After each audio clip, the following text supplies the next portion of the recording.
തലസ്ഥാനത്തിന്റെ mayor Arya Rajendran KSRTC bus തടഞ്ഞിട്ട സംഭവം നിയമം ഏതു വഴിക്ക്? പ്രമുഖ അഭിഭാഷകൻ അഡ്വക്കേറ്റ് ബെയിലിൻ ദാസ് VMTVയോട്. നമസ്കാരം സാർ. നമസ്കാരം. നമ്മൾ ലേറ്റസ്റ്റ് ഇഷ്യൂ, തലസ്ഥാനത്തിൻ്റെ മേയർ ആര്യ രാജേന്ദ്രൻ ഒരു KSRTC ബസ് തടഞ്ഞിട്ട ഒരു സംഭവം വലിയൊരു നിയമക്കുരുക്കിലാണ് ഇപ്പോഴതുള്ളത്. ഒരു KSRTC ഡ്രൈവറെ ആ കേസിൽ പ്രതിയായിട്ടുണ്ട്. അതെ. തിരിച്ചും മേയർക്കെതിരെയും ഡ്രൈവർ കേസ് കൊടുത്തു എന്നാണ് അറിയാൻ കഴിഞ്ഞത്. അതെ. ശരിക്കും ഈ കേസിൻ്റെ ഇപ്പോഴത്തെ സ്ഥിതി എങ്ങോട്ടായിരിക്കും? ഇപ്പോൾ നിലവിൽ നമ്മുടെ ഡ്രൈവർ മിസ്റ്റർ യേതു KSRTC ഡ്രൈവർ, അദ്ദേഹം പെർമനൻ്റ് എംപ്ലോയി പോലും അല്ല. കോൺട്രാക്ട് ബേസിൽ വളരെ കഷ്ടപ്പെട്ട് രാവിലെ മുതൽ രാത്രി വരെ വാഹനം ഓടിച്ച് നടക്കുന്ന ഒരു സാധാരണ പൗരൻ, തൊഴിലാളി വർഗത്തിൻ്റെ പ്രതിനിധി എന്ന് പറയാം. അദ്ദേഹത്തിനെതിരെ 354A ഇട്ടാണ് കേസെടുത്തിരിക്കുന്നത്. 354A എന്ന് പറയുമ്പോഴത്തേക്കും സെക്ഷൽ ഹറാസ്മെൻറ്റ്.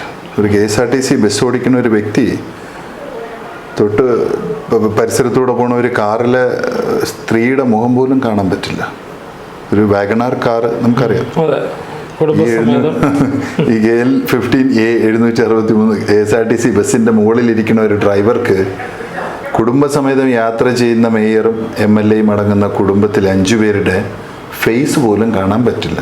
കാരണം വാഗണാറിൻ്റെ റൂഫാണ്, ഇറ്റ് ഈസ് റൂഫ് ടോപ്പ്. വളരെ താഴ്ന്ന കാറാണ്. ബസ്സിൻ്റെ 4/1 ഹൈറ്റ് പോലും, 3/1 ഹൈറ്റിൽ താഴെയുള്ളൂ ബസ്. അപ്പോൾ ഒരു റോഡിൽ ഒരു ഏറിപ്പോയാൽ ഒരു റോഡിൻ്റെ വീതി എത്രയാണ്? തൃശ്ശൂരിൽ നിന്ന് തിരുവനന്തപുരം വരുമ്പോൾ ഉള്ള ആ റോഡിൻ്റെ വീതി നമുക്ക് നോക്കാം. ഓക്കെ, അല്ലെങ്കിൽ പ്രശ്നം നടന്ന് തിരുവനന്തപുരത്തെ ഈ റോഡ് നമുക്ക് നോക്കാം. ഈ റോഡിൻ്റെ വീതി എത്രയാണ്? ഒരു റോഡിൻ്റെ വീതി എന്ന് പറയുന്നത് 2-3 വാഹനങ്ങൾ മാത്രം പോകാൻ പറ്റുന്നതാണ് നമ്മുടെ തിരുവനന്തപുരത്തെ റോഡുകൾ.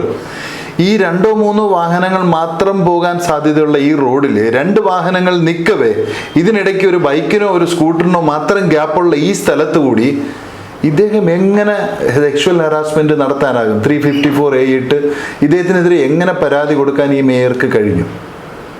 അല്ലെങ്കിൽ ഈ ജനപ്രതിനിധികൾ, MLA ഹസ്ബൻഡാണ്, 2ാം പ്രതിയാണ് അദ്ദേഹം നമ്മുടെ ഏതു കൊടുത്ത പരാതിയിലേക്ക്.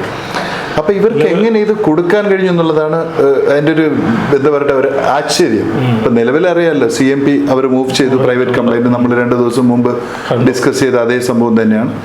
ഏതു പ്രൈവറ്റ് കംപ്ലൈൻറ്റ് മൂവ് ചെയ്തിട്ടുണ്ട് ഇവർക്കെതിരെ കേസെടുക്കാനായിട്ട്. സെക്ഷൻ 353 ഇന്ത്യൻ IPCയിലെ 3 വർഷത്തിൽ താഴെയുള്ള ഒഫൻസിൽ ബെയിൽ കൊടുക്കാൻ പാടില്ല എന്ന് പറയുന്ന ഒരേ ഒരു സെക്ഷൻ 353 എടുത്ത് ഞാൻ പറയാം. 353 എന്ന് പറയുന്നത് നമ്മുടെ പബ്ലിക് സെർവൻറ്റിന് അദ്ദേഹത്തിൻ്റെ ഡ്യൂട്ടിയിൽ നിന്നും ഡിറ്ററൻ ചെയ്യുക, സ്റ്റോപ്പ് ചെയ്യുക എന്നുള്ളതാണ്. അത് നോൺ ബെയിലബിൾ. ശരിക്കും പറഞ്ഞാൽ മേയറെക്കാളും വലിയൊരു പ്രാധാന്യമുള്ള ഒരു കേസായിട്ടാണ് അത് മാറുക. ഡെഫിനറ്റ്ലി. പിന്നെ ഞാൻ കേട്ടറിഞ്ഞിടത്തോളം കോടതിയുടെ വൃത്താന്തങ്ങളിൽ നിന്നും ഞാൻ കേട്ടറിഞ്ഞിടത്തോളം അല്ലെങ്കിൽ ഞാൻ കണ്ടറിഞ്ഞിടത്തോളം ഉള്ള സെക്ഷൻസ് കുറഞ്ഞു പോയെന്നുള്ളതാണ് എൻ്റെ അഭിപ്രായം. 353 ഇട്ടിട്ടുണ്ട്, 294B ഇട്ടിട്ടുണ്ട്, 447 ഇട്ടിട്ടുണ്ട്, കൂടെ 34 ഇട്ടിട്ടുണ്ട്. പക്ഷേ ഇവിടെ സംഭവിച്ചിട്ടുള്ള ഒരു അൺലോഫുൾ അസംബ്ലി ഇവിടെ ഉണ്ടായിട്ടുണ്ട്. 5 പേര്, കൂടെ പലരും ഉണ്ടാകുമായിരിക്കും. ഇവരുടെ അൺലോഫുൾ അസംബ്ലി ഉണ്ടായിട്ടുണ്ട് ഇവിടെ. അത് പ്രതികളുടെ എണ്ണം കൂടുന്നതനുസരിച്ച് അവർക്ക് 140 സീരീസ് കൂടെ ഇൻവോക്ക് ചെയ്യാമായിരുന്നു. കാരണം അതെ അങ്ങനെ ഒരു സിറ്റുവേഷൻ ഇവിടെ ഉണ്ടായിട്ടുണ്ട്. അത് ചെയ്തിട്ടൊരു വിഷയമുള്ളത് ഇതിനകത്ത്, പിന്നെ ഈ ബസ്സിനെ ട്രേസ് ചെയ്ത് വന്നു, പിന്നെ സീബ്ര ലൈനിൽ ക്രോസ് ചെയ്തിട്ട് ആണ് ബസ്സിൻ്റെ ഡ്രൈവറെ. അത് നമ്മൾ പകലുപോലെ മലയാളികളെല്ലാം ഈ മോട്ടോർ വെഹിക്കിൾ ആക്ട് അനുസരിച്ചിട്ടുള്ളൊരു നിയമം MB 77 ഇട്ടിട്ടുണ്ട്. ആ കേസിൽ ഞാൻ കണ്ടു. 77 കിടപ്പുണ്ട്, മോട്ടോർ വെഹിക്കിൾ ആക്ട് 77 കിടപ്പുണ്ട്. പക്ഷെ അവർ ചെയ്ത നടപടിയില്ല. അതൊരു അധികാരത്തിൻ്റെ ഹൂങ്ക് മാത്രമാണ്, അല്ലെങ്കിൽ മദ്യത്തിന്റെ ലഹരിയാണ്. ഇത് രണ്ടിലല്ലാതെ വേറൊരു കാറ്റഗറിയിലേക്ക്. KSRTC ഡ്രൈവർ പിന്നെ മേയറോടൊപ്പം ഉണ്ടായിരുന്ന വാഹനം ഓടിച്ച ആൾ മദ്യലഹരിയിലാണെന്ന് ഒരു ആരോപണം ഉന്നയിച്ചിട്ടുണ്ട്. അത് കേസിൽ വന്നിട്ടുണ്ടോ? അത് ഇല്ല, അതിനെക്കുറിച്ച് കേസിൽ അങ്ങനെ പരാമർശിക്കപ്പെട്ടിട്ടില്ല എന്നുള്ളതാണ് എൻ്റെ അറിവ്. പിന്നെ അഥവാ കേസിൽ പരാമർശിക്കപ്പെട്ടാൽ എന്താ കാര്യം? TM ബഷീറിന് എന്താ സംഭവിച്ചത്?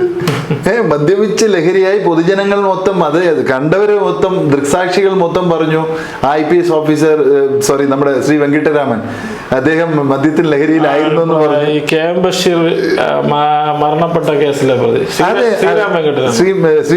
ശ്രീറാം വെങ്കിട്ടരാമൻ, അദ്ദേഹം അവസാനം മെഡിക്കൽ പോലും നടത്താതെ മെഡിക്കൽ ബോർഡിന്റെ ഡയറക്ടറേറ്റ് അദ്ദേഹത്തെ വാഴിച്ചില്ലേ? അതല്ലേ നമ്മുടെ കേരളത്തിന്റെ ഒരു പ്രത്യേകത. IAS ഓഫീസർ, അതെ, അദ്ദേഹത്തിന് മെഡിക്കൽ നടത്താൻ പോലും സർക്കാരിനോ സ്റ്റേറ്റിനോ അല്ലെങ്കിൽ അതോറിറ്റിക്കോ പറ്റില്ല. അപ്പൊ പിന്നെ ഇവിടെ നിൽക്കണ ഈ ഒരു MLA അവരുടെ മുമ്പിൽ എന്താണ്? ഒന്നുമല്ല, ഒരു IAS ഓഫീസറുടെ മുമ്പിൽ. പിന്നെ ഈ MLA ആയാലും മേയർ ആയാലും ഇവർക്കെല്ലാം കോഡ് ഓഫ് കണ്ടക്ട് ഉണ്ട്. ഇവരുടെ വ്യക്തി താല്പര്യങ്ങൾ, പൊതു താല്പര്യങ്ങൾക്ക് ഏതെങ്കിലും രീതിയിൽ എന്താ പറയുക തടസ്സം നേരിടുന്നുണ്ടെങ്കിൽ ഇവരുടെ വ്യക്തി താല്പര്യങ്ങൾ മാറ്റി നിർത്തണമെന്നാണ് പറയണത്. അപ്പം ഇവിടെ ഈ ടീമിന് പറ്റിയ വ്യക്തി താല്പര്യങ്ങൾ അല്ലെങ്കിൽ ഇതെന്തായിരുന്നു ഒന്നും ചിന്തിക്കാൻ പോലും പറ്റണില്ല. വെറും ഓവർടേക്കിങ്ങിലോ ചേസിങ്ങിലോ ഉണ്ടായ ഈഗോ ആയിരിക്കാനാണ് സാധ്യത. KSRTC തന്നെ നിലവിൽ ആയിരക്കണക്കിന് കേസുകളുണ്ട്. എന്താണെന്ന് വെച്ചാൽ ഈ വാഹനം തടയുന്നു, അവരുടെ ട്രിപ്പ് മുടക്കുന്നു എന്നൊക്കെ പറഞ്ഞിട്ട് സംസ്ഥാനത്തുടനീളം 1000-ലധികം കേസുകൾ, 1000-ഓളം കേസുകളെന്ന് പറയാൻ കഴിയും. അങ്ങനെ ഒത്തിരി കേസുകളുണ്ട്. ഒരു സാധാരണക്കാരനെ സംബന്ധിച്ചിടത്തോളം ഒരു വാഹനം ട്രേസ് അല്ലെങ്കിൽ ഒരു ബൈക്ക് ട്രേസ് ചെയ്ത് വന്ന് KSRTC ഡ്രൈവറെ തെറി വിളിക്കുകയോ എന്തെങ്കിലും അസഭ്യം പറയുകയോ ചെയ്താൽ, അപ്പോൾ ആ ഡ്രൈവർ വാഹനം അവിടെ നിർത്തിയിട്ട് എൻ്റെ ട്രിപ്പ് മുടക്കി എന്ന് പറഞ്ഞിട്ട് നിരവധി കേസുകൾ. ആ കേസുകളിൽ പലരും ഇന്ന് നിയമക്കുരുക്കിൽപ്പെട്ട് വളരെയധികം ബുദ്ധിമുട്ടിൽ കഴിയുന്ന ഒരു സംസ്ഥാനമാണ് നമ്മുടെ സ്ഥലം. തീർച്ചയായും ആ ഒരു സാഹചര്യത്തിലാണ് ഒരു അധികാര ദുർവിനിയോഗം എന്ന് നമുക്ക് വിശേഷിപ്പിക്കപ്പെടുന്ന തരത്തിലേക്ക് ഇങ്ങനൊരു സംഭവമുണ്ട്. ഇപ്പം നേരത്തെ അഡ്വക്കേറ്റ് പറഞ്ഞതുപോലെ പകൽ പോലെ വ്യക്തമായിട്ടുള്ളൊരു കേസാണ്. ആ കേസിൽ ഇങ്ങനെ ഒരു നടപടിക്രമം ജനത്തിന് മുമ്പ് പോകുമ്പോൾ ഈ സർക്കാരും അല്ലെങ്കിൽ ഈ ഭരണ സംവിധാനവും പൊതുസമൂഹത്തിന് നൽകുന്ന ഒരു സന്ദേശം എന്താണ്? ഇത് പൊതുസമൂഹത്തിന് നൽകുന്ന സന്ദേശം അന്നും ഇന്നും എന്നും നമ്മുടെ സംസ്ഥാനത്തിൻ്റെ അധികാരവർഗം പൊതുജനത്തിന് നൽകിയിട്ടുള്ള സന്ദേശം ഒന്നേ ഉള്ളൂ. അത് നമുക്കറിയാം. പതിറ്റാണ്ടുകൾക്ക് മുമ്പുള്ള നമ്മുടെ മന്ത്രി MLA അല്ലെങ്കിൽ മുൻ മന്ത്രി ആന്റണി രാജുവിൻ്റെ കേസ് മുതൽ കേരള സംസ്ഥാനം അല്ലെങ്കിൽ കേരളത്തിൻ്റെ അധികാരവർഗം പൊതുജനങ്ങളോട് പറഞ്ഞ സന്ദേശം ഒന്നേ ഉള്ളൂ. ഇവിടുത്തെ കാര്യങ്ങളൊക്കെ നമ്മളാരും പൊതുജനങ്ങൾ അറിയാത്ത ഒരു നെക്സസ് ഉണ്ട്. ഇവിടെ അധികാരവർഗങ്ങളുടെയും പോലീസ് ഓഫീസേഴ്സിൻ്റെയും രാഷ്ട്രീയ തലവന്മാരുടെയും മതമേലാളന്മാരുടെയും ചില മാധ്യമ പ്രവർത്തകരുടെയും നമ്മൾ കാണാത്ത ഒരു നെക്സസ്, ഒരു ഇല്യൂമിനാറ്റി, ഇറ്റ് ഈസ് ദയർ. ഇവരാണ് ഇവിടുത്തെ കാര്യങ്ങൾ എപ്പോഴും കൺട്രോൾ ചെയ്യപ്പെടുന്നത്. ഇന്നിപ്പോൾ പൊതുജനങ്ങൾ പറയാൻ തുടങ്ങി, ജഡ്ജിമാരുടെ ഓഫീസിൽ പോയി പൈസ കൊടുത്ത് ഓർഡർ മേടിക്കുന്നു എന്ന് പലരും പല സ്ഥലത്തും പറയാൻ തുടങ്ങി. ഇതിലെ വാസ്തവികത എന്താണെന്ന് നമുക്കറിയില്ല. ഇതിനെല്ലാം വേണ്ടത് ജനങ്ങളാകുക, ജനങ്ങളുടെ അധികാരം വിനിയോഗിക്കുക. ജനങ്ങളാകണം എന്ന് പറയുമ്പോഴും ഏറ്റവും അധികം നമ്മൾ വിശ്വസിക്കപ്പെടുകയും പ്രതീക്ഷിക്കപ്പെടുകയും ചെയ്യുന്ന ഒരു സംവിധാനമാണ് നമ്മുടെ രാജ്യത്തെ നിയമ സംവിധാനം. അതെ. അപ്പം നിയമ സംവിധാനത്തിൽ നിന്നും പൊതുസമൂഹത്തിന് നീതി നടപ്പാക്കി കിട്ടിയില്ല എങ്കിൽ അവരുടെ ഒരു ആറ്റിറ്റ്യൂഡ് ഏത് തരത്തിലോട്ട് പോകും എന്ന് നമുക്ക് പ്രതീക്ഷിക്കാൻ കഴിയില്ല. ജനങ്ങൾ തെരുവിലേക്ക് ഇറങ്ങും, എന്താ സംശയമുള്ളത്? നമ്മളിന്ന് കണ്ടില്ല, ഈ കഴിഞ്ഞ ഒരു 20-30 വർഷങ്ങൾക്ക് മുമ്പ് ഇന്ത്യയുടെ നോർത്തേൺ ബോർഡറിൽ ഉണ്ടായിട്ടുള്ള വിശേഷങ്ങൾ, അവിടെ മിക്കവാറും നടന്നിട്ടുള്ള മിലിറ്റന്റ് ആക്ട്സ്, ഈ മിലിറ്റൻസ് ആരും തന്നെ പലപ്പോഴും പാകിസ്ഥാനിൽ നിന്ന് വ്യക്തികളായിരുന്നില്ല. ഈ മിലിറ്റൻസ് ഒക്കെ തന്നെ കാശ്മീരിൽ ജനിച്ചു വളർന്ന വ്യക്തികളായിരുന്നു. അവർ 70-കളിലും 60-കളിലും 80-കളിലും ഉണ്ടായ അടിച്ചമർത്തലിൻ്റെ വിഷമം തീർക്കുകയായിരുന്നു 90-കളിലും 2000-ലും മിലിറ്റൻസിൻ്റെ രൂപത്തിൽ. അപ്പോൾ നമ്മൾ ഏത് സമൂഹത്തെയും സപ്രസ് ചെയ്യാൻ ശ്രമിച്ചാൽ, കാരണം കാശ്മീരിൽ അന്ന് എന്താ സംഭവിച്ചത്? 60-70-കളിൽ എന്താ സംഭവിച്ചത്? ഇന്ത്യൻ മിലിറ്ററി കയറി അഴിഞ്ഞാടുകയായിരുന്നു. മിലിറ്റൻസിനെ പിടിക്കാനായാലും ടെററിസ്റ്റിനെ പിടിക്കാനായാലും ഇന്ത്യൻ മിലിറ്ററി കയറി അഴിഞ്ഞാടുകയായിരുന്നു. അന്ന് കണ്ടുനിന്ന 2, 3, 5, 10 വയസ്സുള്ള കുട്ടികൾ 20-30 വർഷങ്ങൾ കഴിഞ്ഞപ്പോൾ തിരിച്ചടിച്ചു. അതാണ് മിലിറ്റൻസി. അതിൻ്റെ വേറൊരു പതിപ്പാണ് ജനങ്ങൾക്കിടയിൽ സംഭവിക്കാൻ പോകുന്നത്. ജനങ്ങൾ ക്ഷമിക്കും, എല്ലാവർക്കും ക്ഷമിക്കാനുള്ള കഴിവുണ്ട്. പക്ഷേ ക്ഷമയുടെ അറ്റം കണ്ടു കഴിഞ്ഞാൽ അവർ പ്രതികരിക്കും. ആ പ്രതികരണം ഏത് രീതിയിലായിരിക്കും എന്നുള്ളതാണ് സൂക്ഷിക്കേണ്ടത്. പക്ഷെ അത് ഒരു കാഴ്ചപ്പാടാണ്. എങ്കിൽ പോലും ജനത്തിൻ്റെ പ്രതികരണം ഏത് തരത്തിലുള്ളത് എന്നുള്ളതല്ല, നമ്മുടെ നിയമ സംവിധാനം ശരിക്കും ഇപ്പോൾ ഈ പ്രസൻറ്റ് ഇഷ്യൂവിൽ ശരിക്കും ഒരു പ്രതീക്ഷ നൽകാവുന്ന തരത്തിലോട്ട് പോകുമോ എന്നുള്ള ആശങ്കയിലാണ് ഇപ്പോൾ നിലവിലുള്ളത്. ഇതിനകത്ത് ആശങ്കയുടെ ഒരു ആവശ്യമില്ല. ഈ കേസ് വളരെ മനോഹരമായിട്ടാണ് ഇപ്പോൾ മൂവ് ചെയ്തിരിക്കുന്നത്. നമ്മുടെ വാദി നല്ലൊരു വക്കീലിനെ കൊണ്ട് വളരെ നന്നായിട്ടാണ് ഈ കേസ് ഇപ്പോൾ മൂവ് ചെയ്തിരിക്കുന്നത്. ഇവിടെ നമ്മൾ മനസ്സിലാക്കേണ്ട കാര്യം, നിയമത്തിൽ CRPCയിൽ ഇത് വളരെ വിശിഷ്ടമായൊരു പ്രൊവിഷനാണ്. സാധാരണ ജനങ്ങൾ എപ്പോഴും പറയാറുണ്ട്, ഞാൻ പോലീസ് സ്റ്റേഷനിൽ ഒരു പരാതി കൊടുത്തു, പോലീസ് ഒന്നും ചെയ്തില്ല, പിന്നെ ഞാനത് കളഞ്ഞ് വീട്ടിൽ പോയി. ചിലർ പറയും ഞാൻ ACP അടുത്ത് പോയി, പിന്നെ ഞാൻ DGPക്ക് കംപ്ലൈൻറ്റ് കൊടുത്തു, മുഖ്യമന്ത്രിക്ക് കൊടുത്തു, ആഭ്യന്തര വകുപ്പിന് കൊടുത്തു. ഇതൊന്നല്ല പ്രൊസീജിയർ. ഒരു പ്രശ്നമുണ്ടായാൽ അല്ലെങ്കിൽ ഒരു മനുഷ്യൻ ഏതെങ്കിലും ഒരു ക്രിമിനൽ കുറ്റം നടന്നു എന്ന് അറിഞ്ഞു കഴിഞ്ഞാൽ ഏരയാകേണ്ട കാര്യമില്ല. അദ്ദേഹത്തിന് ചെയ്യേണ്ട ഇത്രയേ ഉള്ളൂ. പോലീസ് സ്റ്റേഷനിൽ ഒരു വെള്ള പേപ്പറിൽ പരാതി എഴുതി കൊടുക്കുക, സാർ ഇത്രാം തീയതി ഇന്ന സ്ഥലത്ത് വെച്ച് ഇന്ന ആൾ ഇന്ന വ്യക്തിയോട് ഇന്ന രീതിയിൽ മോശമായി കുറ്റകൃത്യം ചെയ്തു, FIR രജിസ്റ്റർ ചെയ്ത് അന്വേഷണം നടത്തി നീതി നടപ്പിലാക്കുക. 24 hours more than sufficient. 48 hours more than sufficient. Lalitha Kumari versus state യൂണിയൻ്റെ ഏറ്റവും മനോഹരമായ സുപ്രീം കോടതി ജഡ്ജ്മെൻ്റാണ്. അത് കഴിഞ്ഞാൽ നേരെ പോണത് 48 മണിക്കൂർ കഴിയുമ്പോൾ കൺസേൺഡ് സുപ്പീരിയർ, സിറ്റി ആണെങ്കിൽ നമ്മൾ ACP പോവും, റൂറൽ ആണെങ്കിൽ നമ്മൾ SP എടുത്ത് പോകും. SPക്ക് അതേ പരാതി, ഞാൻ ഈ പരാതി കൊടുത്തിട്ടുണ്ട്. ഇൻ കേസ് അതും നടക്കാതെ വന്നാൽ വിത്തിൻ 48 hours CRPC പറയണം, you can approach the magistrate. 156(3) അനുസരിച്ച് you can approach the magistrate. ആ magistrate is a superior power for creating അല്ലെങ്കിൽ രജിസ്റ്ററിങ് ആൻ FIR. മജിസ്ട്രേറ്റിൻ്റെ മുകളിൽ വേറെ ആരുമില്ല ഈ FIR ഡയറക്റ്റ് രജിസ്റ്റർ ചെയ്യാൻ കഴിവുള്ള ഒരു officer. So he or she can invoke the provision, FIR register ചെയ്യാം, പിന്നെ അന്വേഷണം. ഇൻ കേസ് മജിസ്ട്രേറ്റ് ഡിനൈ ചെയ്താൽ ദേർ ആർ ഇന്യൂമറബിൾ സിസ്റ്റം. ഇന്ത്യയായാലും ഹൈക്കോർട്ടായാലും സുപ്രീം കോർട്ടായാലും ഭരണവർഗം ചിലപ്പോൾ അത് ശരിയാണോ എന്ന് പോലും അറിയില്ല. ഈ പറഞ്ഞ സംവിധാനത്തിനെയൊക്കെ സ്വാധീനിക്കാൻ കഴിയുന്ന സംവിധാനമുള്ള ഒരു ഭരണവർഗമാണെങ്കിൽ സാധാരണക്കാരന് നീതി ലഭിക്കുമോ? ഞാനൊരു കാര്യം ചോദിക്കട്ടെ, ഈ ഭരണവർഗം എന്ന് പറയുന്നത് ഇത് എവിടെ നിന്നെങ്കിലും ഉത്ഭവിച്ചു വന്നൊരു വർഗമല്ല. ഇന്ന് ഈ ഭരണം, ഇതിപ്പോൾ സപ്പോസ് CPM ആയിക്കോട്ടെ, കോൺഗ്രസ് ആയിക്കോട്ടെ, LDF ആയിക്കോട്ടെ, UDF ആയിക്കോട്ടെ, BJP ആയിക്കോട്ടെ, ഈ ഭരണത്തിൻ്റെ അടിസ്ഥാനം, ബേസിസ് അല്ലെങ്കിൽ ആ മൂല കാരണം അല്ലെങ്കിൽ അതിൻ്റെ ബേസ് എന്ന് പറഞ്ഞാൽ ആരാ? We the people. ഭരണവർഗം അടിസ്ഥാനരഹിതമായി ജനങ്ങളെ വേട്ടയാടാൻ തുടങ്ങിയാൽ ജനങ്ങൾ ഒരു നാൾ എണീറ്റ് ശബ്ദമുയർത്തും. അതിലെന്താ സംശയമുള്ളത്? ഞാൻ ചോദിക്കട്ടെ, സ്റ്റാലിൻ്റെ പ്രതിമ റഷ്യയിൽ, ഇന്ന് സ്റ്റാലിൻ്റെ ഒരു പ്രതിമയെങ്കിലും റഷ്യയിലുണ്ടോ? പൂർണ്ണമായി തകർക്കപ്പെട്ടു, കംപ്ലീറ്റ് പൊടിയാക്കപ്പെട്ടു. Why? What he was. Stalin എന്തായിരുന്നു റഷ്യയിൽ? ജനങ്ങളുടെ രോമം പോലും പറയ്ക്കുമായിരുന്നു സ്റ്റാലിനെ കാണുമ്പോൾ, സ്റ്റാലിനെ കേൾക്കുമ്പോൾ. ഇന്ന് റഷ്യയിൽ സ്റ്റാലിൻ്റെ പേര് പറയാൻ പറ്റില്ല. ഹിറ്റ്ലർ, സദ്ദാം ഹുസൈൻ, ഇവരൊക്കെ ആരെ വിറപ്പിച്ച മനുഷ്യരല്ലേ? But one day people left them. ജനങ്ങൾക്ക് എന്നാണോ ഭരണവർഗത്തോട് അല്ലെങ്കിൽ ജനങ്ങൾക്ക് എന്നാണോ അധികാരവർഗത്തോട് താല്പര്യം നഷ്ടപ്പെടുന്നത്, വിശ്വാസം നഷ്ടപ്പെടുന്നത്, അന്നവർ പിന്തിരിയും. എത്ര ഓടിയാലും ഈ ഭരണവർഗത്തിനോ ജനപ്രതിനിധികൾക്കോ രക്ഷപ്പെടാൻ പറ്റില്ല. അതൊരു ലോങ് ടേം ആണ് അങ്ങനെ നടന്നു വരണമെങ്കിൽ. കാര്യം ഇപ്പോൾ രാഷ്ട്രീയക്കാരാണ് കാര്യങ്ങൾ നിയന്ത്രിക്കുന്നത്. അപ്പം അതിൻ്റെ ഏറ്റവും അവസാനത്തെ ഗതി ഇപ്പോൾ നമ്മൾ പറഞ്ഞു വരുന്ന ഈ മേയർ ഇഷ്യൂവിലെ ആ കേസിൻ്റെ അവസാനത്തെ ഗതി ചെന്ന് നിൽക്കുന്ന ഒരു പൊസിഷൻ, ആ ബസ്സിലെ മെമ്മറി കാർഡ് നഷ്ടപ്പെട്ടു എന്നുള്ളതാണ്. അതായത് ആ ബസ്സിലെ യാത്രക്കാരൻ ഈ സീനൊക്കെ റെക്കോർഡ് ചെയ്ത ഒരു 1-2 യാത്രക്കാരൻ, ആ യാത്രക്കാരന്റെ മൊബൈൽ തട്ടിപ്പറിച്ച് MLA നേതൃത്വത്തിലാണെന്നാണ് അറിയാൻ കഴിയുന്നത്.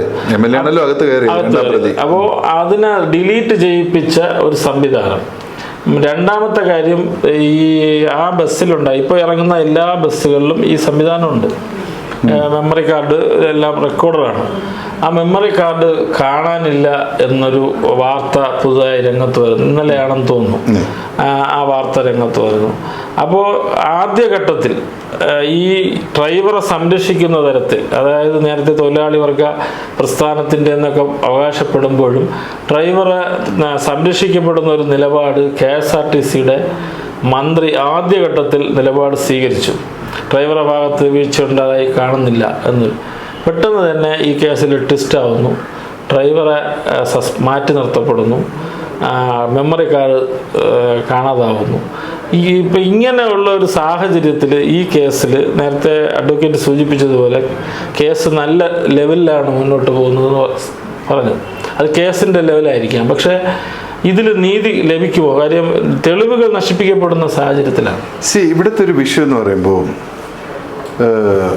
ഒരു അമ്മയും ഒരു കുഞ്ഞിനെയും ടൈം ടേബിൾ വെച്ച് മുലയിട്ടാറില്ല, അല്ലേ? ഞാൻ ഇതുവരെ കണ്ടിട്ടില്ല. ഒരു അമ്മയും കുഞ്ഞ് കരയും, അമ്മയ്ക്ക് അറിയാം കുഞ്ഞിന് മൂത്രം ഒഴിക്കാൻ പോകണോ, കുഞ്ഞിനെ പാലൂട്ടണോ, കുഞ്ഞിനെ കുളിപ്പിക്കണോ, കുഞ്ഞിനെ വീശി കൊടുക്കണോ, കുഞ്ഞിനെ കിടത്തി ഉറക്കണോ. ലൈക്ക് ദാറ്റ് നമ്മൾ ചോദിക്കണം ആർക്കാണോ ആവശ്യം അവരെ ഹെൽപ്പ് ചെയ്യാനാണ് നീതിപീഠവും കോടതിയൊക്കെ ഉള്ളത്. ഞാൻ ചോദിക്കട്ടെ, സപ്പോസ് മെമ്മറി കാർഡ് നഷ്ടപ്പെട്ടു, ആ വാഹനത്തിലുണ്ടായിരുന്ന മെമ്മറി കാർഡ് നഷ്ടപ്പെട്ടു എങ്കിൽ എന്തുകൊണ്ട് ആ മെമ്മറി കാർഡ് മോഷണം നടത്തിയ MVDയുടെ ഡയറക്ടർ അല്ലെങ്കിൽ MD KSRTCക്കെതിരെ കേസ് രജിസ്റ്റർ ചെയ്യാൻ തയ്യാറായില്ല? മേ ബി നാളെ തയ്യാറാകുമായിരിക്കാം. യദുവിന്റെ ഭാഗത്തു നിന്നുണ്ടാക്കേണ്ടത് MD KSRTCക്കെതിരെ കേസ് രജിസ്റ്റർ ചെയ്യാന്നുള്ളതാണ്. ആ വാഹനത്തിലുണ്ടായിരുന്ന മെമ്മറി കാർഡ് മോഷണം നടത്തി തെളിവ് നശിപ്പിക്കാനായി നോൺ ബെയിലബിൾ ഒഫൻസിൽ അദ്ദേഹം അകത്താകണം. ഗവർണർക്ക് നമ്മുടെ എന്താ പറയുക ലെജിസ്ലേറ്റീവ് അസംബ്ലിയിൽ കോഡ് ഓഫ് കണ്ടക്ട് ഉണ്ട്. MLAമാരും മന്ത്രിമാരും എങ്ങനെ പെരുമാറണം. കോഡ് ഓഫ് കണ്ടക്ട് ഷെഡ്യൂൾ 2 പറഞ്ഞിട്ടുണ്ട് വളരെ വ്യക്തമായിട്ട്. അതിന്റെ ലാസ്റ്റ് പോർഷൻസ് ഒക്കെ വയലേറ്റ് ചെയ്തിരിക്കുകയാണ് MLA 2ാം പ്രതി. എന്തുകൊണ്ട് ഗവർണർക്ക് ഡയറക്റ്റ് അല്ലെങ്കിൽ ചീഫ് മിനിസ്റ്ററിന്റെ നേതൃത്വത്തിൽ എന്തുകൊണ്ട് മന്ത്രിസഭയ്ക്ക് ഒരു തീരുമാനം എടുക്കാൻ പറ്റുന്നില്ല? ഇതൊക്കെ എടുക്കാതെ ഇവിടെ ഭരണകക്ഷി പ്രതിപക്ഷം അല്ല വിഷയം അതല്ല. വിഷയം ഒരു അധികാരി കോഡ് ഓഫ് കണ്ടക്ട് തെറ്റിച്ചിരിക്കുകയാണ്. അപ്പൊ അവിടെ അദ്ദേഹം എന്റെ പാർട്ടിയാണോ അവന്റെ പാർട്ടിയോ എന്നുള്ളത് അല്ല വിഷയം. സഖാവ് പിണറായി വിജയൻ വളരെ ആദർശധീരനായ ഒരു മുഖ്യമന്ത്രിയാണ്. അദ്ദേഹത്തിന് എന്തുകൊണ്ട് ആക്ഷൻ എടുക്കാൻ പറ്റിയില്ല ഇക്കാര്യത്തിൽ? ഒരു MLA കോഡ് ഓഫ് കണ്ടക്ട് തെറ്റിച്ചപ്പോൾ ഗവർണർക്ക് എന്തുകൊണ്ട് ആക്ഷൻ എടുക്കാൻ പറ്റുന്നില്ല ഇക്കാര്യത്തിൽ? സ്പീക്കർക്ക് എന്തുകൊണ്ട് ആക്ഷൻ എടുക്കാൻ പറ്റില്ല ഇക്കാര്യത്തിൽ? ഗവർണറും സ്പീക്കറും CM-ഉം ഇവരെല്ലാം ആക്ഷൻ എടുക്കാതെ വരുമ്പോൾ ജനങ്ങൾ ആക്ഷൻ എടുക്കണം. ഞാൻ ചോദിക്കട്ടെ, ഇന്ന് തിരുവനന്തപുരത്തെ ജനങ്ങൾ മൊത്തം ഇദ്ദേഹം 2ാം പ്രതി MLAയുടെ വീട് ഖൊറാബ് ചെയ്താൽ എന്താ സംഭവിക്കാൻ പോണത്? ഒന്നും സംഭവിക്കില്ല. അതാണ് ജനങ്ങളുടെ action. That time CM, Governor, Speaker, they will be pressed to do the action. ഞാൻ അതാ പറഞ്ഞത്, we are the power. ജനങ്ങളാണ് ശക്തി. ഇവിടെ മന്ത്രിയോ MLAയോ മേയറോ കളക്ടറോ അല്ല, ജനങ്ങളാണ് പവർ. 500 ജനങ്ങൾ നാളെ ആര്യ രാജേന്ദ്രൻ സസ്പെൻഷനിലായേ പറ്റൂ, ഭരണം തുടരാൻ പറ്റില്ല എന്ന് പറഞ്ഞ് കോർപ്പറേഷന്റെ മുമ്പിൽ ഇരുന്നു കഴിഞ്ഞാൽ ഒരു പോലീസിന് അവരെ വലിച്ചു മാറ്റാൻ പറ്റില്ല. അതുകൊണ്ടാണ് പറഞ്ഞത് people are the power, we are the power. അത് ജനങ്ങൾ മനസ്സിലാക്കണം. ജനങ്ങൾ സംഘടിക്കണം എന്നുള്ളതാണ് ഡെഫിനറ്റ്ലി. എന്താ സംശയമുള്ളത്? പോലീസും നീതിന്യായ വ്യവസ്ഥകളും രാഷ്ട്രീയവും സാമൂഹ്യ നേതാക്കന്മാരും ജനങ്ങളെ സഹായിക്കാതെ വരുമ്പോൾ, പാവങ്ങളുടെ കൂടെ നിൽക്കാതെ വരുമ്പോൾ പാവങ്ങൾ ഒരുമിക്കണം. Because they are the power. അതൊരു വേഷനാണ് എങ്കിൽ പോലും ഒരു കേസ് നേരത്തെ സൂചിപ്പിക്കപ്പെട്ടതുപോലെ ഒരു ദിവസവേതനക്കാരനായ ഒരു KSRTCയിലെ ഡ്രൈവർ, ആ ഡ്രൈവർക്ക് ഇത്രയും ഭരണ സംവിധാനം ഒരാളോടൊപ്പം അല്ലെങ്കിൽ ഒരു ഭരണാധികാരിയോടൊപ്പം അല്ലെങ്കിൽ ഒരു ജനപ്രതിനിധിയോടൊപ്പം നിൽക്കുമ്പോൾ ഒരാൾ അദ്ദേഹത്തിൻ്റെ കഴിവുപയോഗിച്ച് അദ്ദേഹം നിയമ സംവിധാനത്തോട് കടപ്പെട്ട് അതിനോട് പൊരുതിക്കൊണ്ടിരിക്കുകയാണ്. ഏതുവരെ പോകാൻ പറ്റും? തീർച്ചയായും വല്ലാത്തൊരു ചോദ്യമാണ് അദ്ദേഹത്തിന് എവിടെ വരെ പോകാൻ പറ്റും എന്നുള്ളത്. ഇവിടെ നമ്മുടെ ഭരണഘടന അനുസരിച്ച് നമുക്കൊരു എന്താ പറയട്ടെ, നമ്മളൊരു ഓത്തെടുക്കാറുണ്ട്. നമ്മൾ എല്ലാവരും പറയും എല്ലാ ഭാരതീയനും എൻ്റെ സഹോദരന്മാരാണ്. ഇന്ന് യദുവിന് പറ്റിയത് എൻ്റെ സഹോദരന് പറ്റിയതാണ്. യദു ഒറ്റയ്ക്കല്ല. ജനങ്ങളുടെ മുന്നിൽ അല്ലെങ്കിൽ ചിലരുടെ മുന്നിൽ യദു എന്ന് പറയുന്നത് ഒരു വ്യക്തിയാണ്. KSRTCയിൽ ഒരു താൽക്കാലിക ജീവനക്കാരനായ ഒരു വ്യക്തി മാത്രമാണ് യദു. പക്ഷേ ഒരു ഭാരതീയൻ എന്ന നിലയ്ക്ക് ഇന്ന് യദു ഒറ്റയ്ക്കല്ല. യദുവിനോടൊപ്പം നമ്മൾ ലക്ഷങ്ങൾ കൂടെ ഉണ്ട്. ഈ ലക്ഷങ്ങളുടെ മുമ്പിൽ അധികാരവർഗത്തിന് ഒന്നും ചെയ്യാൻ പറ്റില്ല. സോ നമ്മുടെ സപ്പോർട്ട് ഇതിന് കൊടുക്കുക. മെയിൻ പോയിന്റ് ആണ്. ഇപ്പം അഡ്വക്കേറ്റ് പറഞ്ഞ ഒരു പോയിന്റ് ഒരു മെയിൻ പോയിന്റ് ആണ്. ആ പോയിന്റ് തന്നെ ഒരു വല്ലാത്തൊരു ഇത് വരുന്നുണ്ട്. കാര്യം ഈ യദുവിൻ്റെ വിഷയത്തിൽ ഇങ്ങനെ ഒരു വലിയൊരു ചർച്ചകൾ അല്ലെങ്കിൽ ഒരു ഭയങ്കരമായ പ്രതിഷേധങ്ങളൊക്കെ നടക്കുമ്പോൾ, സോഷ്യൽ മീഡിയയിൽ ഉൾപ്പെടെ പ്രതിഷേധങ്ങൾ നടക്കുമ്പോൾ യദുവിനോടൊപ്പം എന്ന് പറഞ്ഞ് കമൻസുകൾ ഇങ്ങനെ വാരിക്കോരി ഇടുകയും നമ്മളിങ്ങനെ ഇരുന്ന് വാദോരാതെ ജനങ്ങൾ പ്രതികരിക്കുമെന്ന് പറയുമ്പോഴും ഇത്രയും ദിവസമായി ഒരു KSRTC ഡ്രൈവർക്ക് അല്ലെങ്കിൽ ഒരു സാധാരണക്കാരന് താങ്കൾ പറഞ്ഞതുപോലെ നമ്മുടെ ഒരു സഹോദരൻ ഇങ്ങനെ സംഭവം നടന്നു, അദ്ദേഹത്തിന് വേണ്ടി എന്ത് ഇതാണ് ജനങ്ങളുടെ ഭാഗത്തു നിന്ന് പ്രത്യക്ഷത്തിൽ നമ്മുടെ നാട്ടിലുണ്ടായത്? ജനങ്ങളുടെ ഭാഗത്ത് നിന്ന് പ്രത്യക്ഷത്തിൽ സത്യം പറയാം ഒന്നും തന്നെ ഉണ്ടായിട്ടില്ല. ഒന്നാമത്തെ കാര്യം, യദുവിന്റെ ഭാഗത്ത് വളരെ വീഴ്ചകളുണ്ട്. 27-ാം തീയതി നടന്ന സംഭവം, ഇത് പരാതി 27-ാം തീയതി തന്നെ കൊടുത്തു. 27-ന് പരാതി കൊടുത്ത യദു തീർച്ചയായും 29-ന് തന്നെ ACPക്ക് പരാതി കൊടുത്ത് 30-നോ 1-ാം തീയതിയോ തന്നെ മജിസ്ട്രേറ്റ് അടുത്ത് പോകണമായിരുന്നു. ഇന്ന് തീയതി 4-ആണ്, പോയില്ല. അതെ, 2-3 ഡേയ്സിന്റെ താമസം സംഭവിച്ചിട്ടുണ്ട്. അത് യദുവിന് നിയമ വിദഗ്ധരോട് സംസാരിക്കാനും കാര്യങ്ങൾ തീരുമാനിക്കാനുള്ള സമയമായിരിക്കാം. ഇതിനിടയ്ക്ക് ജനങ്ങൾ സോഷ്യൽ മീഡിയയിലൂടെ യദുവിന് കൊടുത്ത സപ്പോർട്ട് താങ്കൾ പറഞ്ഞ പോലെ വളരെ വിപുലമാണ്, വളരെ മനോഹരമായ സപ്പോർട്ടാണ്. അതുകൊണ്ടായില്ല. അതെ, തീർച്ചയായും അതുകൊണ്ടായില്ല. ഇവിടെ സാമൂഹിക സാംസ്കാരിക സംഘടനകളുണ്ട്. നമുക്കറിയാം, ഡൽഹിയിൽ ഒരു പെൺകുട്ടി, കോളേജ് പെൺകുട്ടി തലകറങ്ങി വീണ് കഴിഞ്ഞാൽ ഇവിടെ മെഴുതിരി കത്തിച്ച് വന്ന് നിൽക്കുന്ന വനിതാ സൊസൈറ്റി അമ്മമാരുണ്ട്, സഹോദരിമാരുണ്ട്. അല്ലെങ്കിൽ അവിടെ ഇറാനിൽ ബോംബ് പൊട്ടിക്കഴിഞ്ഞാൽ ഇവിടെ വന്നിരുന്ന് രാത്രി നമ്മുടെ സെക്രട്ടേറിയറ്റിന് മുന്നിലും മെഴുതിരി കത്തിച്ച് പ്രാർത്ഥിക്കാനും പാട്ട് പാടാനും കുറെ ആളുകൾ പ്രതിഷേധിക്കാൻ ആള് വരും. ആ നാട്ടിൽ ഇത്രയും വലിയൊരു അധികാര ദുർവിനിയോഗം, അതും 2 അധികാരികൾ ചേർന്ന് ഇത്ര പബ്ലിക്കായിട്ട് വളരെ ലാഘവത്തോടെ പൊതുജനം കഴുതയാണെന്ന് വളരെ ഓപ്പണായി പറഞ്ഞുകൊണ്ട് അല്ലെങ്കിൽ അത്തരത്തിലൊരു ക്രിയ ചെയ്ത് അവർക്കെതിരെ പ്രതിഷേധിക്കാൻ ഈ നാട്ടിൽ ഇതുവരെ ജനങ്ങൾ തയ്യാറായിട്ടില്ല എന്നുള്ളതാണ് സത്യം. അല്ല, അതുകൊണ്ടാണ് ഞാൻ ആ പോയിന്റിലോട്ട് വന്നത്. കാര്യം ജനങ്ങൾ എല്ലാവരും ഇതിനോട് അമർഷമാണ്. പക്ഷെ ഈ അമർഷമുള്ള പൊതുസമൂഹം പ്രത്യക്ഷത്തിൽ സമരപരിപാടികൾ അല്ലെങ്കിൽ നേരത്തെ ഹിറ്റ്ലറിൻ്റെയും മുസോളിനിയുടെയും ഒക്കെ കാര്യങ്ങൾ നമ്മൾ സൂചിപ്പിച്ചതുപോലെ അതൊരു ലോങ് ടൈം സംവിധാനം രൂപപ്പെട്ടു വരണം. ഈ അടുത്ത കാലത്തൊന്നും അത്തരമൊരു സംവിധാനം രൂപപ്പെടുമെന്ന് നമുക്കാർക്കും വിശ്വാസവുമില്ല. കാരണം നമ്മുടെ രാജ്യത്തെ അല്ലെങ്കിൽ നമ്മുടെ നാട്ടിലെ ഭരണ സംവിധാനങ്ങളും വ്യവസ്ഥിതിയും ഒക്കെ ഏറെ മാറേണ്ടിയിരിക്കുന്നു. ആ ഒരു കാലഘട്ടത്തിലാണുള്ളത്. പക്ഷെ അല്പമെങ്കിലും ജനങ്ങൾക്ക് പ്രതീക്ഷയുള്ളത് നമ്മുടെ നിയമ സംവിധാനത്തോടെയാണ്. ആ സംവിധാനം ഇതിൽ കാര്യമായി ഇടപെട്ടില്ലെങ്കിൽ ജനങ്ങളുടെ പ്രതീക്ഷ അസ്ഥാനത്താകും.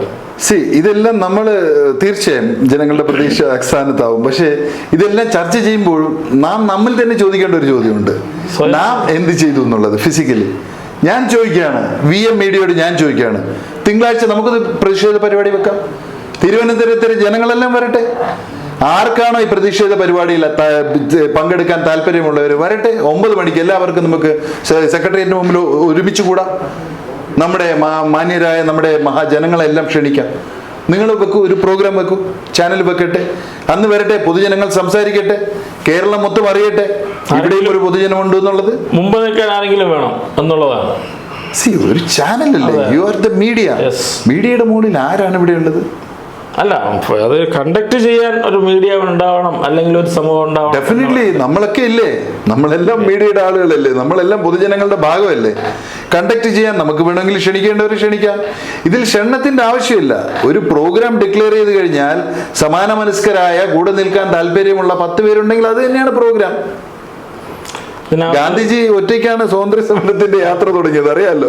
ഞാൻ ഇന്നലെ കഴിഞ്ഞ ദിവസം ഒരു പ്രതിപക്ഷത്തെ ഒരു പ്രമുഖ MLA-യുമായി സംസാരിച്ചപ്പോൾ, പ്രതിപക്ഷ നേതാവിൻ്റെ ഒപ്പമുണ്ടായിരുന്ന സമയത്ത് പ്രതിപക്ഷത്തെ ഇത് ഈ സമരപരിപാടിയുമായി രംഗത്ത് വരും എന്ന് നമ്മൾ പ്രതീക്ഷിച്ചിരുന്ന ഒരു പ്രതിപക്ഷമാണല്ലോ ഇത്ര കാര്യങ്ങൾ രംഗത്ത് വരിക.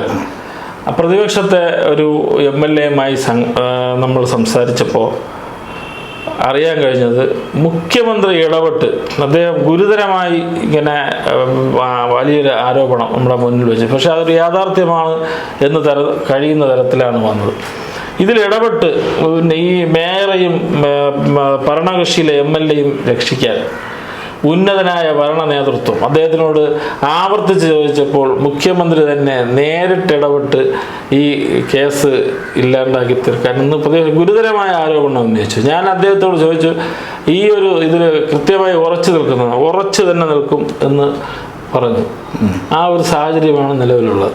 പക്ഷേ അതിൽ കാണുന്നൊരു മാറ്റം, ആ ഒരു ഇടപെട്ടു എന്ന് കാണുന്നത് ഇതിനകത്തുനിന്ന് പിന്മാറുമോ, കേസിൽ നിന്ന് പിന്മാറുമോ, ഒരു അമിക്കബിൾ സെറ്റിൽമെൻറ്റ് ഈ സംവിധാനത്തിൽ ഈ കേസുമായി ബന്ധപ്പെട്ടുണ്ടാകുമോ എന്ന് നമുക്ക് കരുതിക്കൂടെ? നമ്മൾ ഇത്രയും കാട് കയറി ചിന്തിക്കാൻ തുടങ്ങിയാൽ ഈ ഭൂമിയിൽ നടക്കുന്ന ഒരു അതിക്രമവും നമുക്ക് സ്റ്റോപ്പ് ചെയ്യാൻ പറ്റില്ല. That is at the end. അത് അവസാനമല്ലേ. നമ്മൾ അതിനെക്കുറിച്ച് ഇപ്പോഴേ ചിന്തിച്ചാൽ എങ്ങനെയാണ്? ഞാൻ ചോദിക്കട്ടെ, ഞാനൊരു കാര്യം ചോദിക്കട്ടെ. എനിക്കൊരു കുഞ്ഞ് ജനിച്ചു. ഞാൻ ആ കുഞ്ഞിനെ 1ാം ക്ലാസ്സിൽ ചേർക്കുമ്പോൾ ഞാൻ ആലോചിക്കുക, ഇവനെ പഠിപ്പിച്ച് വലുതാക്കി ഇവനൊരു ക്യാപ്റ്റൻ ആക്കി കഴിഞ്ഞാൽ, അല്ലെങ്കിൽ ഇവനൊരു പൈലറ്റ് ആക്കി കഴിഞ്ഞാൽ, ഇവൻ എന്നിട്ടിട്ട് പോയാൽ എന്ത് ചെയ്യും? ഇത്ര എൻ്റെ പൈസ വേസ്റ്റ് ആവില്ല. അതിൻ്റെ ആവശ്യമില്ല. ഇവനെ ഏതെങ്കിലും നോർമൽ സ്കൂളിൽ വിട്ട് പഠിപ്പിക്കാം. 10ാം ക്ലാസ് കഴിഞ്ഞിട്ട് ഇവൻ വേറെ എന്തെങ്കിലും കച്ചവടത്തിന് പോട്ടെ. നമ്മളെന്തിനാ പൈസ കളയണം? അങ്ങനെ ചിന്തിക്കുമ്പോൾ ആയിപ്പോവും. പിന്നെ നിങ്ങൾ ഈ മുമ്പ് പറഞ്ഞ പ്രതിപക്ഷം, ഞാൻ ചോദിക്കട്ടെ, കേരളത്തിൽ എവിടെയാ പ്രതിപക്ഷം? കേരളത്തിൽ ആരാ പ്രതിപക്ഷം? ഇത് കൂട്ടുകളിയല്ലേ? കേരളത്തിലെ ഭരണപക്ഷവും പ്രതിപക്ഷവുമാണ് കേരളത്തിന്റെ ലീഡേഴ്സ്. കേരളത്തിന് ഒരേ ഒരു പ്രതീക്ഷയേ ഉള്ളൂ, അത് ജനങ്ങളാണ്. രണ്ട് പാർട്ടികളും കൂടെ ജനങ്ങളെ മാക്സിമം വലയ്ക്കുകയാണ്. ഇതിൽ വിരലെണ്ണാവുന്ന ചില നേതാക്കന്മാരെ മാത്രമേ നമുക്ക് പ്രതിപക്ഷ നേതാക്കന്മാരെന്ന് പറയാൻ അർഹതയുള്ളൂ. ജനങ്ങൾ വലയുകയാണപ്പാ. ഇന്ന് മലയാളികൾ കേരളം വിട്ട് പായുകയാണ്. 10ാം ക്ലാസ് കഴിഞ്ഞ +2 കഴിഞ്ഞ ഒരു കുട്ടി പോലും കേരളത്തിൽ നിൽക്കാൻ ആഗ്രഹിക്കണില്ല. എന്തുകൊണ്ടാ? തൊഴിലില്ലെന്ന് മാത്രമല്ല, ഒരു രാഷ്ട്രീയ നേതാവിൻ്റെയോ രാഷ്ട്രീയ സപ്പോർട്ടുകാരൻ്റെയോ സപ്പോർട്ടില്ലാതെ, അല്ലെങ്കിൽ അവൻ്റെ സഹായമില്ലാതെ വില്ലേജ് ഓഫീസിൽ പോകാൻ പറ്റില്ല, പോലീസ് സ്റ്റേഷനിൽ പോകാൻ പറ്റില്ല, കളക്ടറേറ്റിൽ പോകാൻ പറ്റില്ല, കോർപ്പറേഷനിൽ പോകാൻ പറ്റില്ല. അതാണ് ഇന്നത്തെ കേരളത്തിൻ്റെ അവസ്ഥ. അറിയോ? വിദ്യാസമ്പന്നനായ ഒരു വ്യക്തിക്ക് പോലും ഒരു ലോക്കൽ രാഷ്ട്രീയ നേതാവിന്റെ സപ്പോർട്ടില്ലാതെ ഇത്തരം ഓഫീസുകളിലേക്ക് കയറി ചെല്ലാൻ പറ്റില്ല. അത്തരത്തിലെ സർക്കാർ ചട്ടക്കൂടിൽ ജനം വലയുകയാണ്. അതാണ് ഞാൻ പറഞ്ഞത്. People are the power, they will rice. ഒരു ദിവസം അവർ ഉയർത്തെഴുന്നേൽക്കും. ഈ ഒഴുക്ക് എന്നേക്കുമായി കേരളം മുഴുവൻ ഒഴുകി ദുബൈയിലേക്കോ അമേരിക്കയിലോ UK പോകുന്നല്ല പറയണത്. It will be stopped may be 3 years 4 years 5 years. ജനങ്ങൾ തിരിച്ച് പ്രതികരിക്കും. അന്ന് നെട്ടോട്ടം ഓടും. ഓക്കെ, അപ്പോൾ നമ്മുടെ ഈ കേസുമായി ബന്ധപ്പെട്ട് നമ്മൾ കുറച്ചധികം കാര്യങ്ങൾ വിശദീകരിച്ച് സംസാരിച്ചു. ഇതിൻ്റെ ഒരു എൻഡിങ്, ഇതെങ്ങനെ എത്തും എന്നൊരു കൺക്ലൂഷൻ ഇതിന്റെ ആസ് പെർ ഈ പോക്ക് അനുസരിച്ചാണെങ്കിൽ തിങ്കളാഴ്ചയാണ് ഇതിന്റെ ഓർഡർ വരുന്നത്. CMPയുടെ ഓർഡർ തിങ്കളാഴ്ച ഉണ്ടാവും. ഓർഡർ ആക്ച്വലി നിലവിലിരിക്കുന്ന ഒരു കേസിന്റെ ജഡ്ജ്മെന്റിനെ കുറിച്ച് പറയാൻ ഞാൻ ആളുമല്ല. That cannot be. Normal due കോഴ്സസിൽ കേസ് സ്ട്രോങ് ആണെങ്കിൽ മജിസ്ട്രേറ്റ് ഓർഡർ ഇടും. FIR രജിസ്റ്റർ ചെയ്ത് അന്വേഷണം നടത്താനായിട്ടുള്ള ഒരു ഓർഡർ ഉണ്ടാവും. അല്ലെങ്കിൽ കോടതിക്ക് തന്നെ ഓർഡർ ചെയ്യാം, അന്വേഷണം നടക്കട്ടെ, സാക്ഷികൾ നിങ്ങൾക്ക് പ്രൊഡ്യൂസ് ചെയ്യാം, കേസ് കോടതിയിൽ നടത്താം എന്നുള്ളൊരിത്. ഏതായാലും പ്രോസസ്സിൽ ഗോ ഓൺ. അത് കണ്ടിന്യൂ ചെയ്ത് ഈ പറഞ്ഞ സെക്ഷൻസ് അനുസരിച്ച് അവർ അറസ്റ്റ് ചെയ്യുകയോ റിലീസ് ചെയ്യുകയോ. ഹൈക്കോടതി പോകേണ്ട കാര്യമില്ല. It's A matter of magistrate is supreme power. ഹൈക്കോടതി പോയാലും കോടതി ഡയറക്ഷൻ ഇങ്ങോട്ടല്ലേ കൊടുക്കുക? അതെ, കേസ് രജിസ്റ്റർ ചെയ്യാനുള്ള ഡയറക്ഷൻ ഇങ്ങോട്ടാ കൊടുക്കുക. പക്ഷെ ഇവിടെ നിന്ന് തള്ളുകയാണെങ്കിൽ ഹൈക്കോടതിയിൽ നമ്മൾ പോകണം. എന്നാലും ഡയറക്ഷൻ ഇവിടുത്തെ ബിക്കോസ് നമ്മുടെ ഈ ജൂറിസ്ഡിക്ഷണൽ മാറ്റേഴ്സ്, അതായത് ക്രിമിനൽ ഒഫൻസസ് സൂപ്പർവൈസ് ചെയ്യാനും അത് മോണിറ്റർ ചെയ്യാനും അത് കേസ് രജിസ്റ്റർ ചെയ്യാനും അന്വേഷണം നടത്താനുള്ള സുപ്രീം അതോറിറ്റി എന്ന് പറയുന്നത് ജുഡീഷ്യൽ ഫസ്റ്റ് ക്ലാസ് മജിസ്ട്രേറ്റ് ആണ്. അതിന് മുകളിൽ സെഷൻസ് കോർട്ടോ ഹൈക്കോർട്ടോ സുപ്രീം കോർട്ടിനോ ഒന്നും ഒരു പവറും ഇല്ല. മജിസ്ട്രേറ്റിന്റെ ഓർഡർ തെറ്റിട്ടുണ്ടെങ്കിൽ മാത്രം അവർക്ക് തിരുത്താൻ വേണ്ടി മാത്രം ഹൈക്കോടതി പോകാൻ പറ്റും. ജുറിസ്ഡിക്ഷണൽ പവർ മജിസ്ട്രേറ്റ്, ലീഗൽ പൊസിഷൻ. അതെ. ഇനിയിപ്പോ സെക്ഷൻസ് ആഡ് ചെയ്യണം. ഇതിനകത്ത് പല സെക്ഷൻസും ആഡ് ചെയ്യാം. ഇപ്പൊ ഇന്ന് മൂവ് ചെയ്ത് ഇന്ന് വാദം നടന്ന പെറ്റീഷനകത്ത് ഇനിയും സെക്ഷൻസ് ആഡ് ചെയ്യാനുണ്ട്. ആഡ് ചെയ്ത് കഴിഞ്ഞാൽ കേസ് വീണ്ടും സ്ട്രോങ് ആവും. അപ്പൊ അങ്ങനെ ആഡ് ചെയ്യണമെങ്കിൽ ഇവിടെ കൊടുക്കാം, എടുത്തില്ലെങ്കിൽ ഇതിനകത്ത് കക്ഷി ചേരാം. ഈ കേസുമായി ബന്ധപ്പെട്ടില്ല, ഇതിൽ കക്ഷി ചേരാൻ പറ്റില്ല. ആക്ച്വലി ഇതൊരു പ്രൈവറ്റ് കംപ്ലൈന്റ് ആണ്. KSRTCയിലെ യാത്രക്കാരായിട്ടുള്ള കക്ഷി ചേരാൻ പറ്റില്ല. സാക്ഷികളാകാം. എത്ര പേർക്ക് വേണമെങ്കിലും സാക്ഷികളാണ്. ഇപ്പോൾ ഈ ബസ് യാത്ര അവസാനിക്കുമ്പോൾ എനിക്ക് ഐ തിങ്ക് 12 പേരാണ് ഉണ്ടായിരുന്നത് അല്ലെ, തിരുവനന്തപുരത്ത് എത്തുമ്പോൾ. അപ്പൊ 12 പേരിൽ ആർക്ക് വേണമെങ്കിലും സാക്ഷികളാകാം. പിന്നെ മറ്റു വ്യക്തി ഫോൺ നശിപ്പിക്കുക അല്ലെങ്കിൽ ഡിലീറ്റ് ചെയ്യപ്പെട്ട വ്യക്തി അദ്ദേഹത്തിന് സെപ്പറേറ്റ് കേസ് കൊടുക്കാം. ഇങ്ങനെ എനിക്ക് തെളിവ് നശിപ്പിക്കാനായിട്ട് എനിക്കിങ്ങനെ മാനഹാനി ഉണ്ടാക്കി, എനിക്കിങ്ങനെ നഷ്ടം ഉണ്ടാക്കി.